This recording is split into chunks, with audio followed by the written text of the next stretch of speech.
Welcome, welcome, welcome, folks, to On the Call, produced by the Stars Among Us, where we're shining light today on Lucinda Carr. And I ask you, please, to share her story. Hello, Lucinda. Good morning. Good morning, Ozzy. How are you on this awesome day? It's an awesome, beautiful, going to be very warm day today here in New York, and can't wait to get out for a minute. So, Lucinda, what was your transition to acting? What were you doing prior to the acting world? Well, wow. Well, let me put it this way. When I got out of college, I went to work in corporate America as a computer programmer. And programmer analyst. I learned how to write and design computer systems and troubleshoot them. So and I did that technically for about almost 20 years, about 18 years. And then I went and decided I was going to get away from the computers, and so I went to work as an office administrator.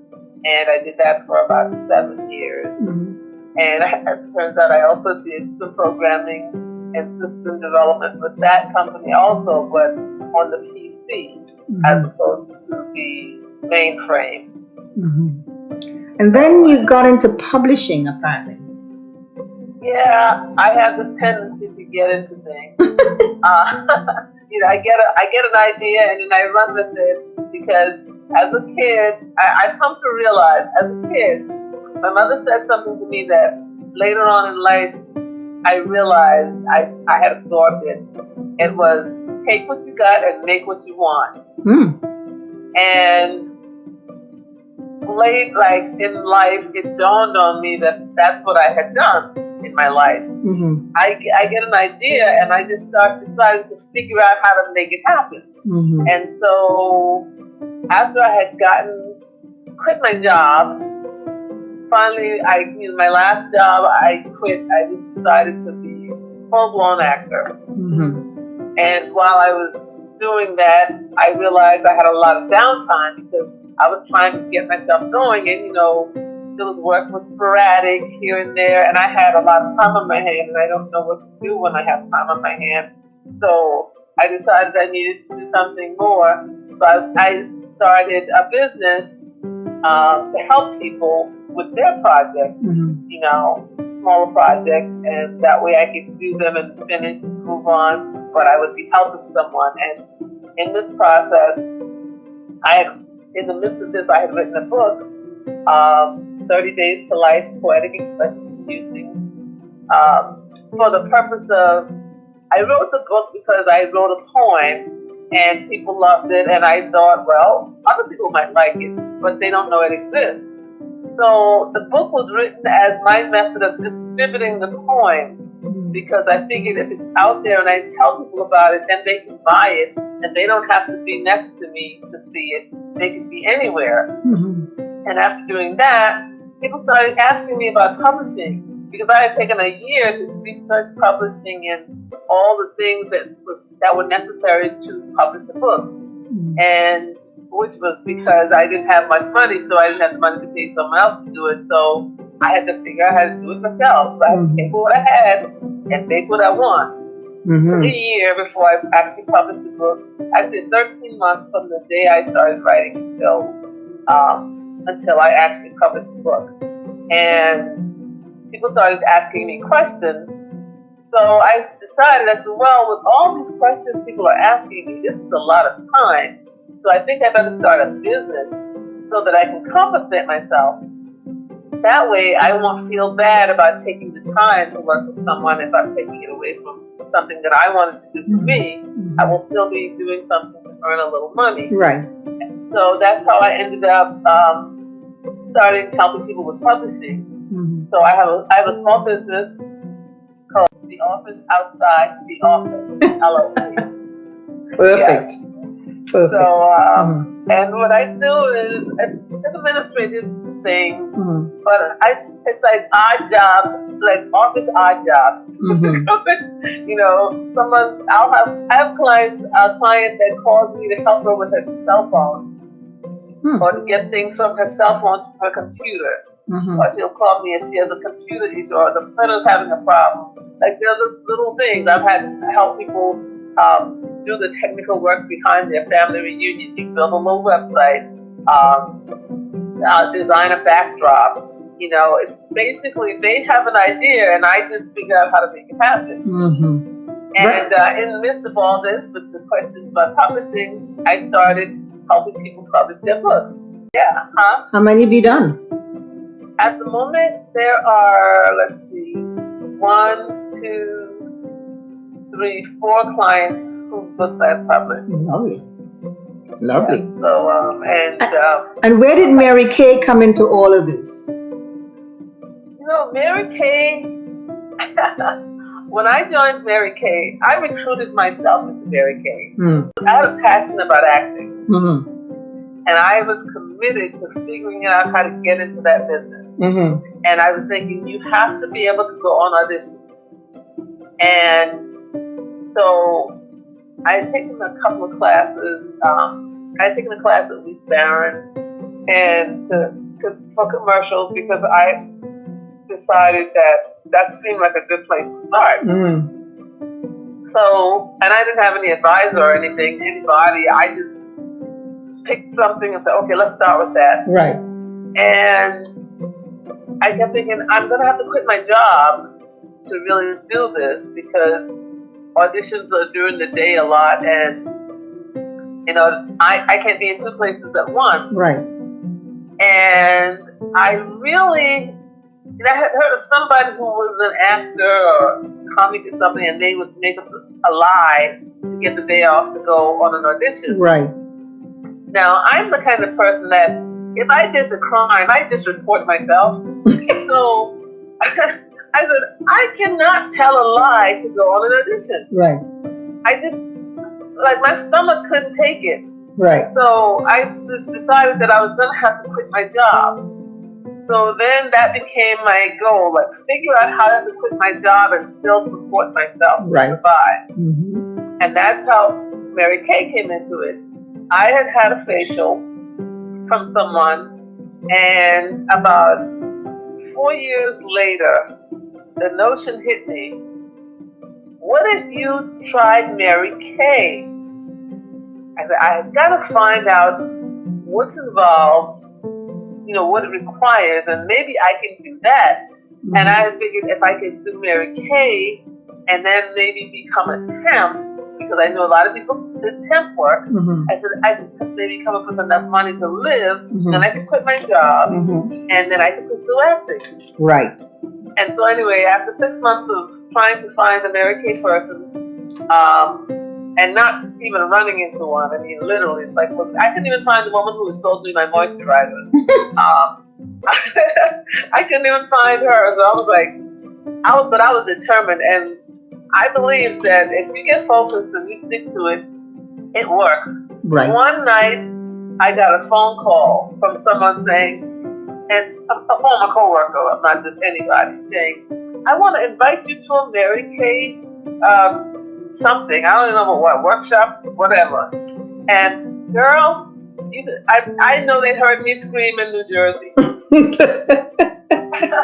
So then with all of that, when you put all that together, and so you got into Mary Kay, and so now you're able to bring money in, but you're also able to use Mary Kay because you understand makeup and all of that sort of thing, which you need when you go on auditions and castings and whatnot, right? But what it's showing to me is that you have an idea, you make a plan, and you go after it. And one of the things that I wanted to ask you was, in the face of this pandemic right now,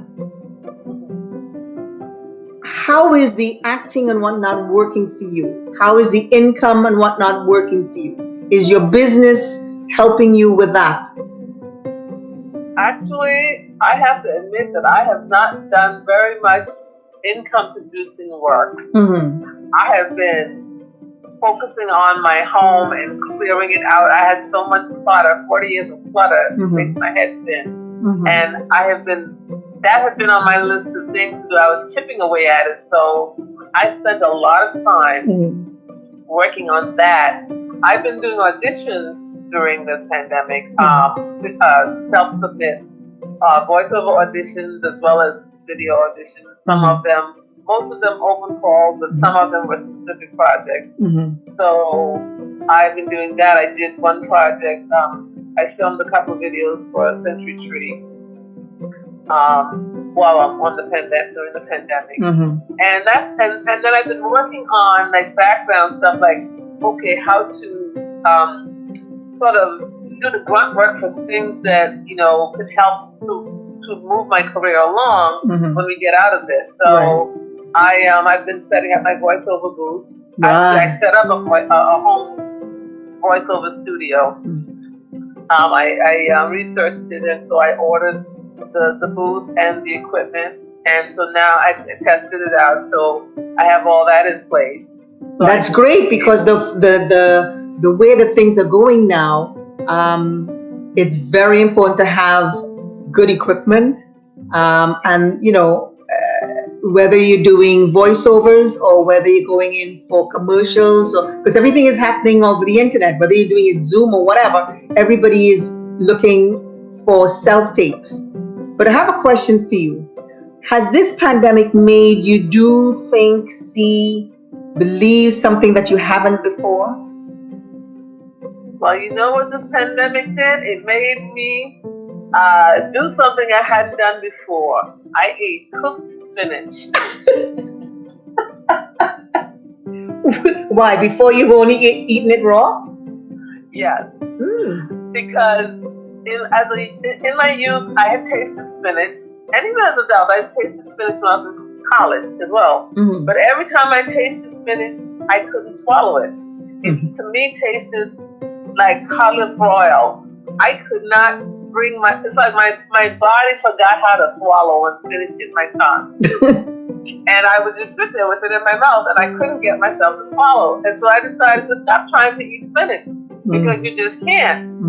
And I was thinking about it one day, because I know how nutritious it is, and I'm always trying to eat foods that are good for me. And I said to myself, every time you try to eat spinach, someone else cooked it. What if you cooked it yourself, made it your way? Maybe you would eat it. So, girl, I've been having a ball with breakfast spinach. So, with that, I am so happy you've moved on with spinach. But here's the thing: what do you consider your biggest success? Oh, wow. Because you've done so many things, I know, and the way my mind works, I'm like, I think my biggest success is actually being able to talk to people and not panic. Oh, really? Yes. I'm an introvert by nature, and Mary Kay is the best thing that came into my life, because I learned how to talk to people and not panic. Which helped, by the way, Mary Kay was not only an idea, it started out as a way for me to make a few dollars. That's why I recruited myself into Mary Kay. But I stayed into Mary Kay because when I joined, I immediately realized how nervous I was. I was terrified. I went to do a facial with my mother-in-law, and I was trembling. That was a woman who wouldn't hurt a fly. She was the sweetest person you ever want to know. And I stood there, and I'm thinking to myself, as I'm standing with my hands trying to shake, and I'm having my hands pressed down on the book so that it wouldn't move. I said, if you can't do this, how can you go on an audition? And I thought about that, and I got back home, and I started thinking, I said, you know what? I'm not quitting. So I'm going to learn to go on an audition. So with that, would you say that was outside of it, your big success? Is that the one thing that you are most proud of in your career or careers? Well, I'm very proud of that, but I realize I'm the only one who can really appreciate that because it was an internal thing. No, it's a very important thing. Yeah, it was the key to everything else, really. Because the other thing is when you go into the room as an actor, you're there by yourself. And that's all you have, yourself, to be able to, say the lines or do the monologue, It's important. Yeah, and so Mary Kay, I credit Mary Kay for that. I mean, I highly recommend it for personal development. But aside from that, I think my biggest success, what I'm most proud of, is that my childhood dream of being on TV came to fruition, and I've actually been on national television. And that's my biggest success, really, was that I came from nothing, really, an old shack with a hole in the wall, and I made it to where I was on national television, and my mother got to see before she died. Oh. So that was my biggest success, because you realized your dream. Target audience. Mm-hmm. Yeah. You realized your dream, because earlier on you said that acting was a passion of yours, and you did all that you could, leaving a job, doing things part-time to bring income, learning the industry, learning whatever you need to learn to get ahead, and it happened.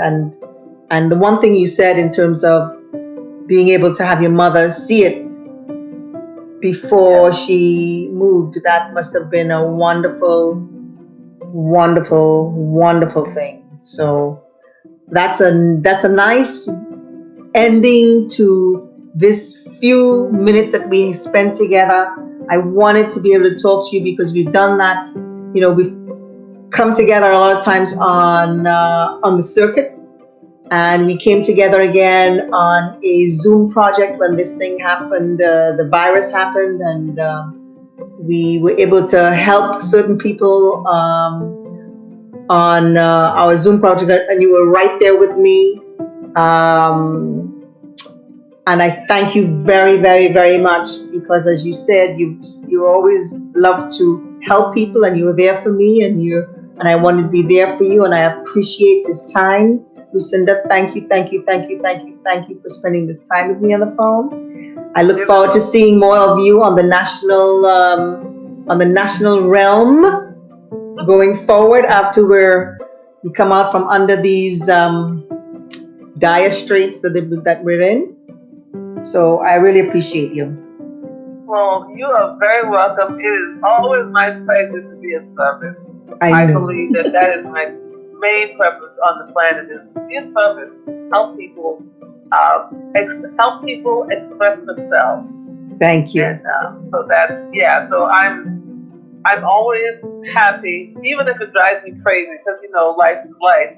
But at the end of the day, I always end with a smile, and when I see when the other person is smiling, I feel like I did my job. And you've had me smiling, and I thank you for this time. And folks, thank you for spending your time with us today with Lucinda Carr. And don't forget to share this story, her story. Remember, also, when you're on your beat, stay on the sunny side of the street.